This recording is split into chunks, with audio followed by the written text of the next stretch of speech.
Bismillah, Assalamualaikum warahmatullahi wabarakatuh. Perkenalkan, nama saya Aud Abdul Jawad, STMM.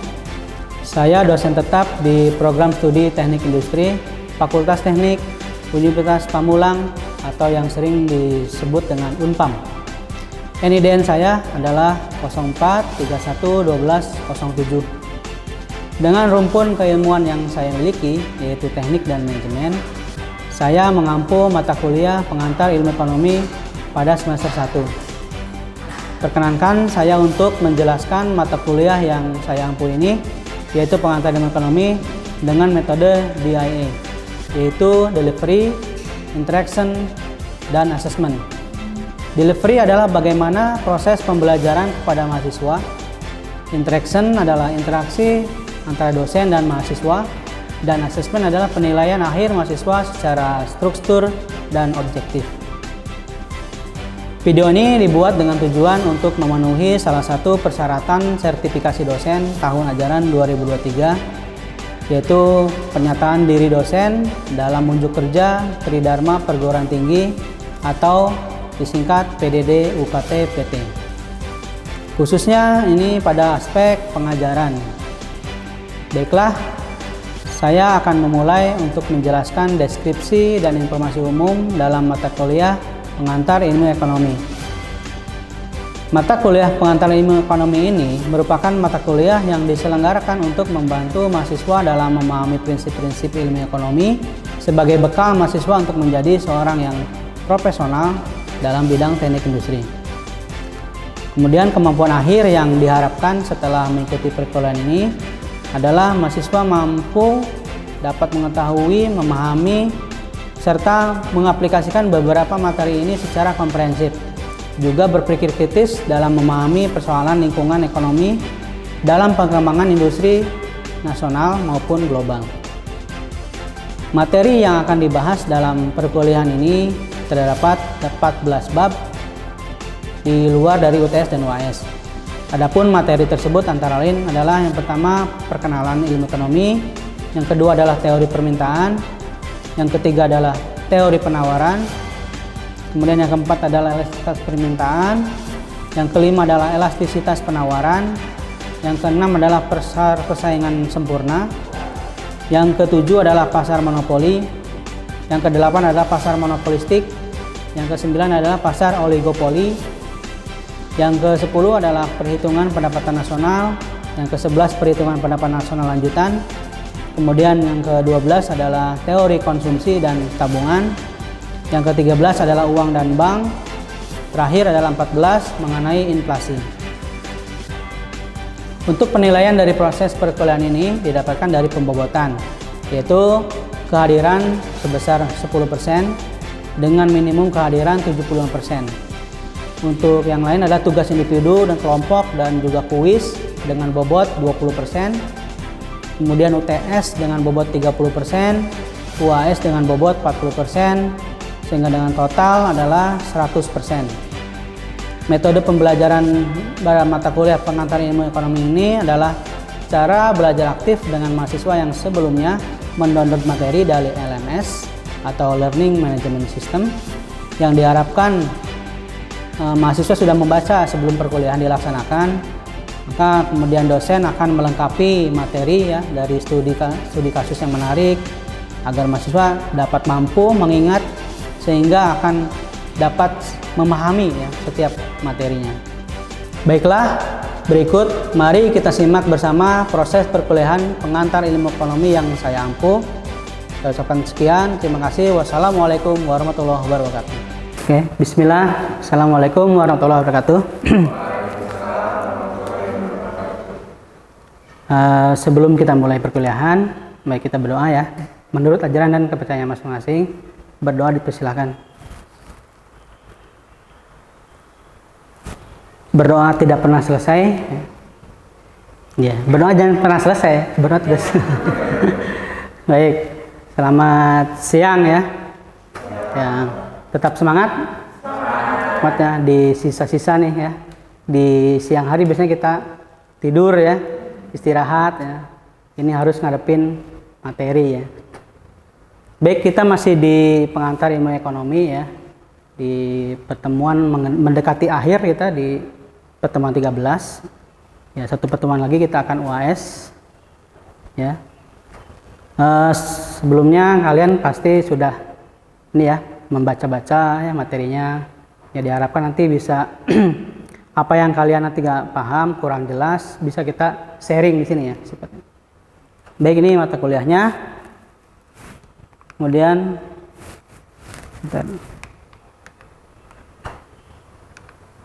nah, ini kita ingatkan lagi ya, bahwa untuk absensi 10%, untuk tugas 20%, dan untuk absensi ini minimal 75% kehadiran. Jadi kalau di luar itu ya nilainya nanti tidak maksimal, bahkan bisa jadi D ataupun E ya. Kemudian tugas ya, bisa tugas individu, kelompok, maupun nanti ada kuis, itu bobotnya 20%. Kemudian ada UTS 30% dan UAS ya, 2 pekan lagi insya Allah itu 40% bobotnya. Ini tugasnya masing-masing, ada individu, kelompok, nanti mungkin ada presentasi, kita udah ya sebelumnya, mungkin kuis juga udah. Ini nanti udah komponen dari tugas terstruktur. Baik, ini silabus yang sudah kita lewati dan kita masuk ke ini ya, uang dan bank ya. Baik, mengingatkan kembali nih, sekalian kan di semester 1 ya, masih baru menjajakan kakinya di dunia kampus ya. Bahwa di sini ada, saya bikin semacam planning ya.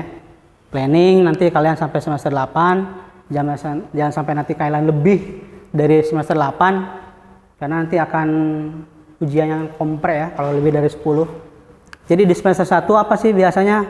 Ini ada biasanya membangun relasi ya, kenal-kenalan. Juga mata kuliah kan masih dasar nih, bisa dimaksimalkan IPK-nya. Jadi kalau yang udah ke atas-atas biasanya udah mulai khusus, udah mulai liar gitu ya, udah mulai rumit. Tapi di semester 1-2 kan masih dasar, kalian bisa maksimalkan, jadi bisa membantu IPK selanjutnya di semester ketiga ke atas. Di semester 3 ya kalian nanti ada program magang mungkin ya, juga akan ikut dosennya pengabdian masyarakat misalnya. Kemudian di semester 5-6 nih coba kalian nanti bisa membuat atau mengadakan pengabdian masyarakat sendiri. Karena di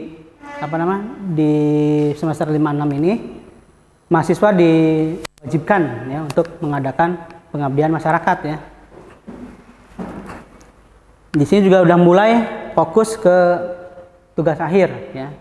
Tugas akhir nanti kalian udah mulai nyari-nyari judul ya, nyari-nyari bahan gitu boleh.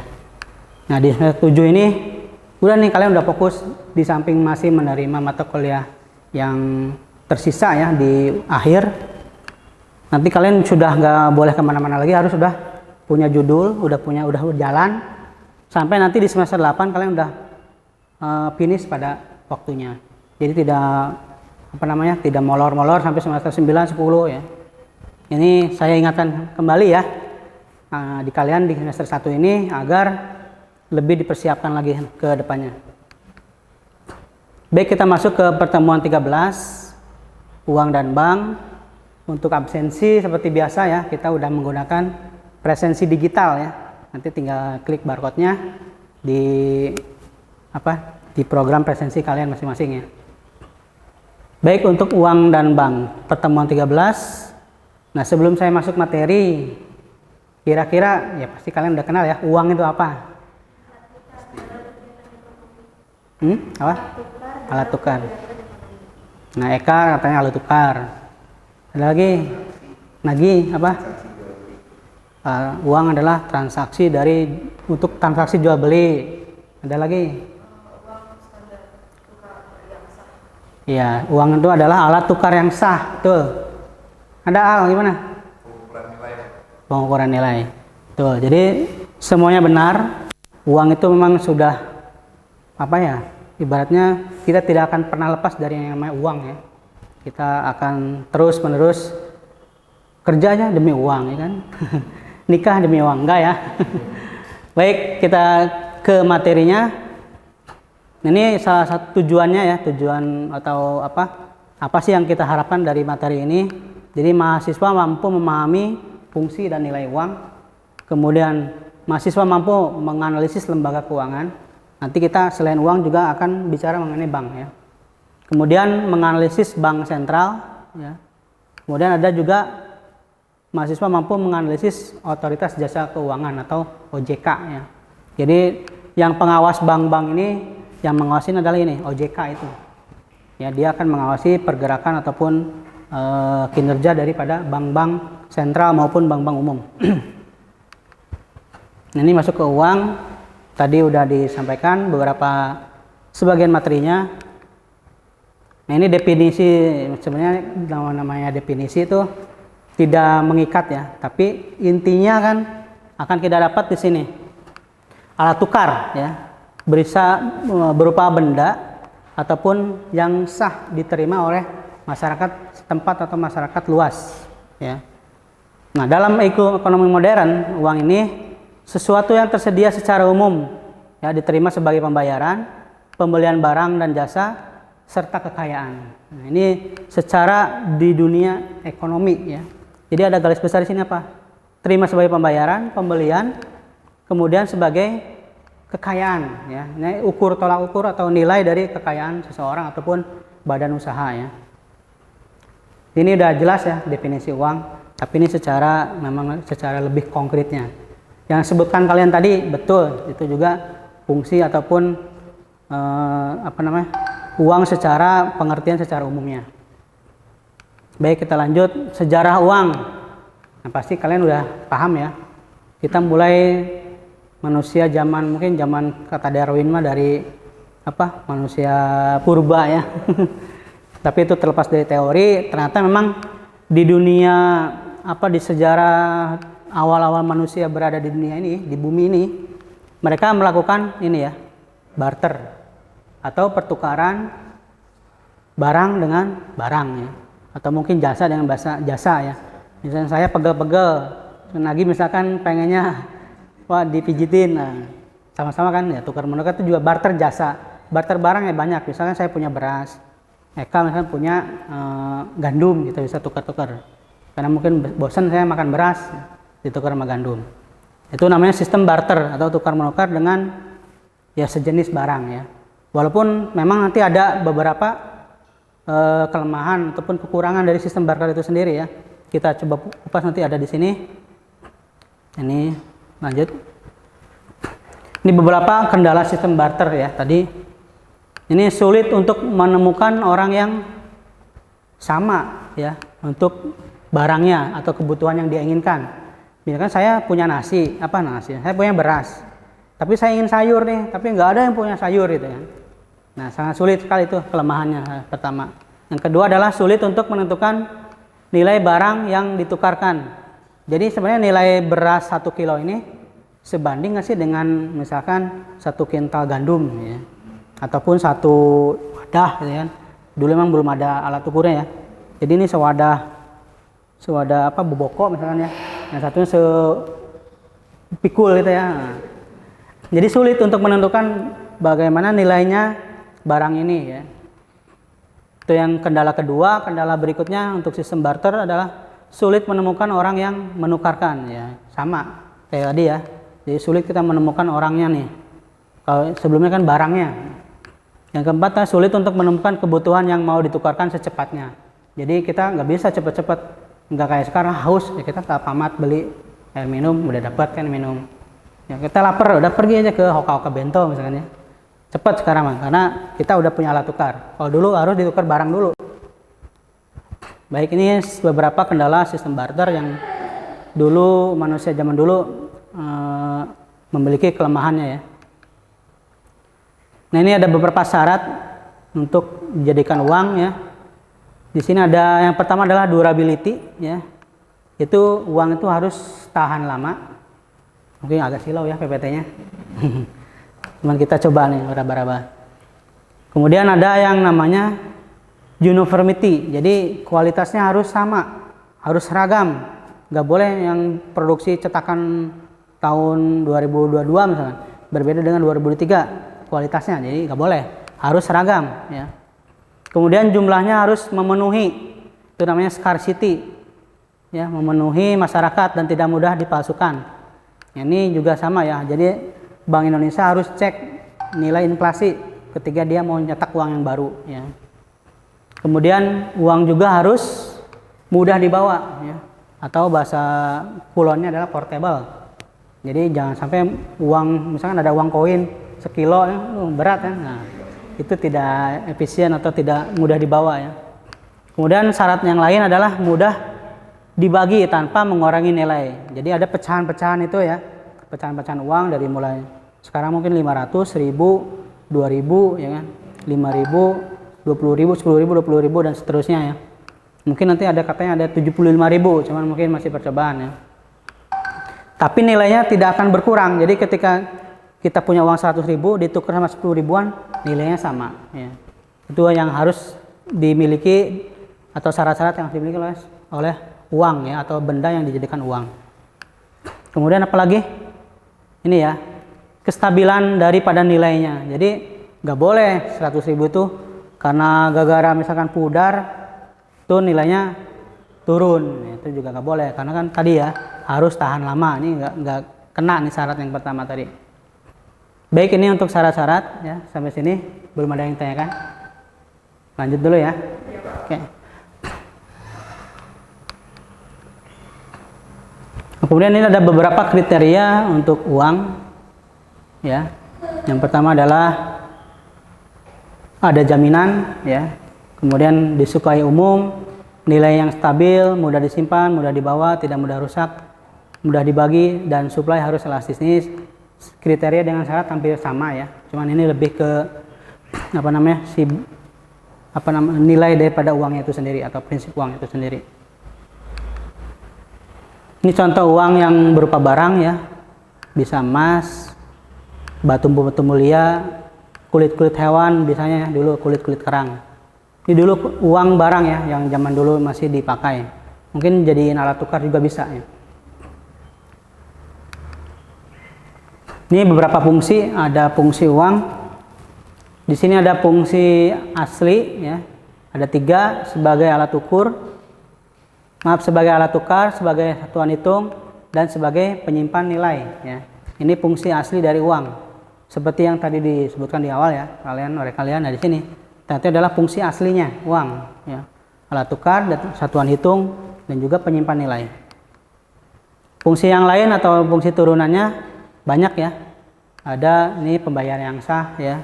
Kemudian uang sebagai pembayaran utang ya. Jangan sampai punya utang uang tapi dibayar yang lain ya. Kemudian uang sebagai alat penimbun kekayaan ya. Jadi sebagai indikator atau nilai ukur uang kekayaan seseorang ya dari uang. Misalkan si Pak Hairil Tanjung ya, kekayaannya sekian triliun gitu kan. Atau Pak almarhum Pak Haji Darsono ya, kekayaan sekian triliun. Nah, itu dinilai dengan uang sebagai sebagai penimbun kekayaan ataupun pengukur lah, bukan penimbun. Kemudian uang juga sebagai alat pemindah kekayaan.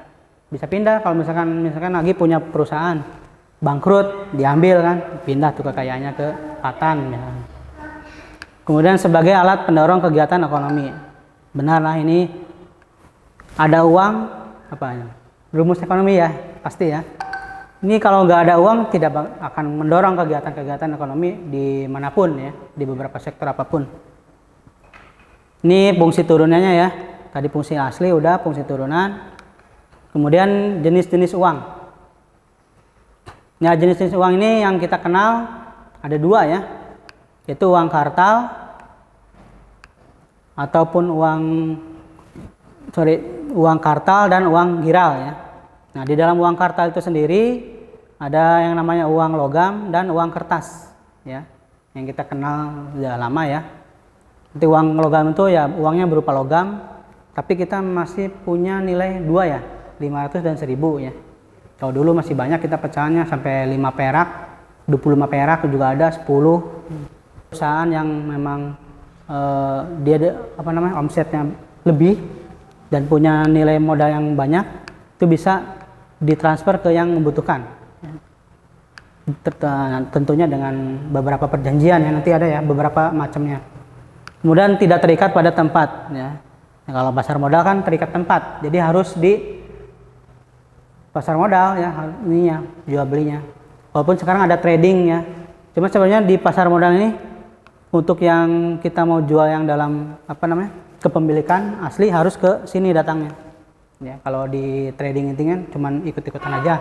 Oh kita nanam sekian ya, terus kita ngambil, oh udah hijau nih ambil. Nah, itu secara kepemilikan tidak sah. Ya, karena dia cuman hanya menanamkan biasa.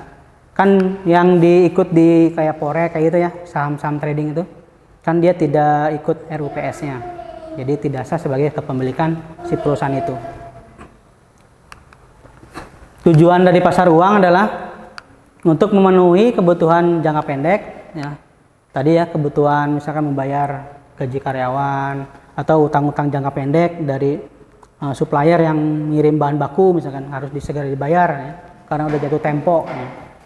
Kemudian untuk memenuhi kebutuhan likuiditas ya.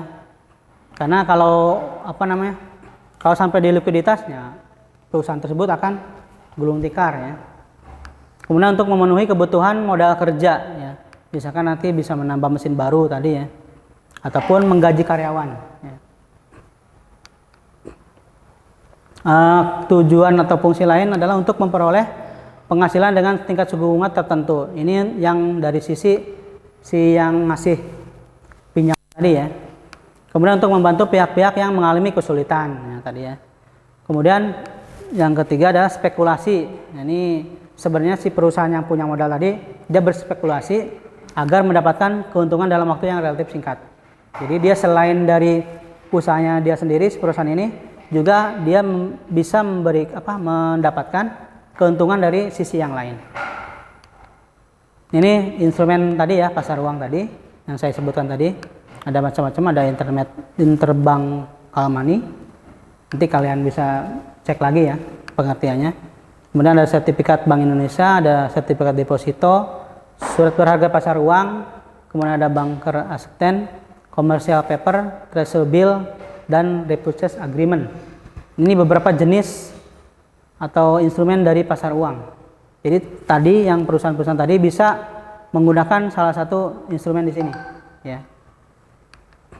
Baik, untuk yang uang saya cukupkan sekian pertanyaan dulu ya, kita sebelum masuk ke materi berikutnya mengenai bank. Silakan kalau ada yang ditanyakan. Takutnya saya kecepatan. Boleh, silakan. Saya mau tanya Pak. Siap, enggak? Uang tersebut tuh memiliki peran penting terhadap pertumbuhan industri nggak sih Pak? Baik. Ada lagi yang, atau sebelum saya jawab ada yang mau jawab? Lagi gimana? Lagi ngolah dulu. Ya, tadi pertanyaan dari Eka, uang itu sebenarnya punya peranan penting nggak sih untuk pertumbuhan industri gitu ya? Ya, tentunya tadi ya, seperti di materi tadi, bahwa saya back ke belakang dulu. Sorry, saya mundur dulu. Di sini tadi penggerakan ekonomi. Nah, di dalam fungsi turunan, kita balik lagi ke materi, bahwa uang sebagai alat pendorong kegiatan ekonomi. Industri sebagai kegiatan ekonomi bukan? Di dalamnya terdapat kegiatan ekonomi dong ya. Kalian sebagai nanti industrial engineering tentunya akan berkecimpung mengenai uang ya. Pasti nanti kalian di semester 2, 3 dan seterusnya ada belajar ekonomi teknik, kemudian ada pengendalian perhitungan analisa estimasi biaya ya. Itu kan uang juga tuh. Nah, seorang industrial engineering harus bisa dari sisi ekonomi dia harus lihai ya. Dalam rangka nanti efisiensi dari sisi sektor produksi ataupun sektor mana saja harus punya efisiensi. Misalkan dari bahan baku masuk itu apa aja, misalkan dicek ya.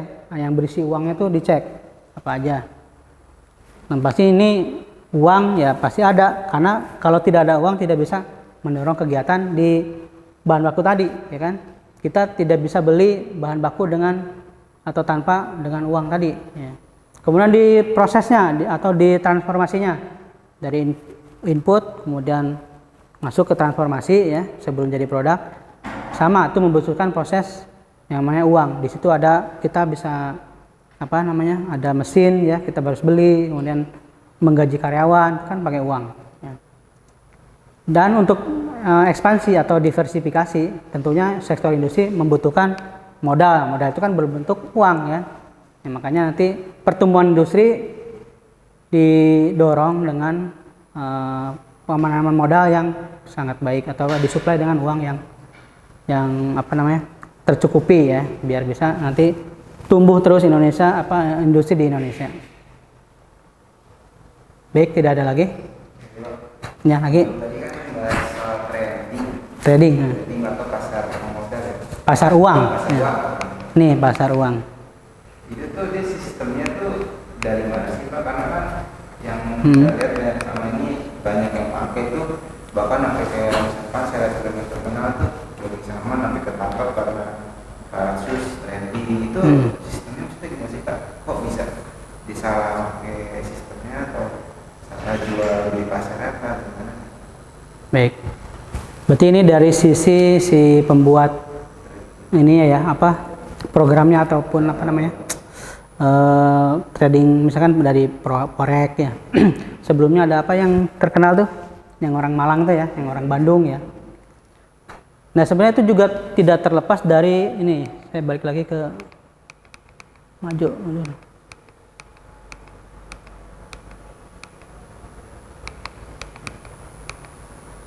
Nah, sebenarnya yang dibuat tadi harus mempunyai ini, ya.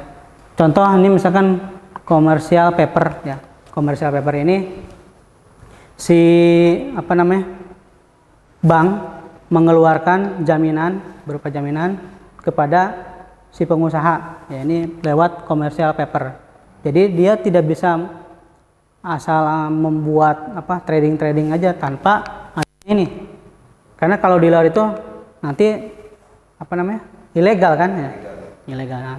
Banyak sekali yang waktu itu booming kan ya, itu karena terjangkit kasus ini.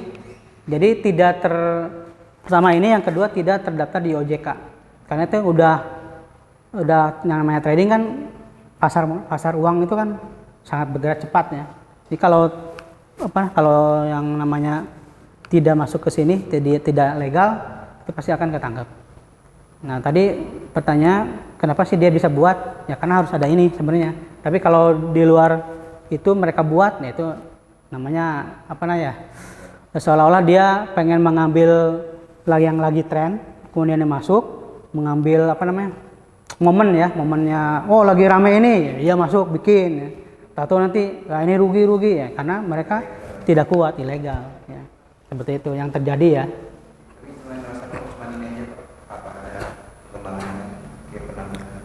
Kalau yang legal masih berjalan kan, seperti forex itu kayak masih ada, karena dia langsung